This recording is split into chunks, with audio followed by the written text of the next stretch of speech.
Futsal jadi berkat sinergi Polres Baru dan PWI Baru.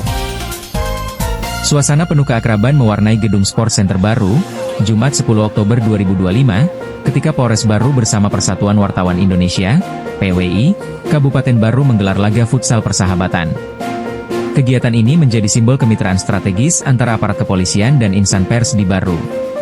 Kapolres Baru, AKBP Ananda Fauzi Harahap, menyampaikan bahwa media memiliki peran penting dalam membangun kepercayaan publik serta menyebarkan informasi yang sehat dan berimbang. Harapan kami Kamtibmas di Kabupaten Baru itu lebih kondusif dengan kehadiran media dan kerjasama yang baik antara kepolisian dengan rekan-rekan media. Saya kira melalui kegiatan seperti ini, diharapkan hubungan antara Polri dan jurnalis semakin solid, saling mendukung dalam menciptakan suasana yang kondusif bagi masyarakat Baru. Ini yang kesekian kalinya kita bertemu dengan Pak.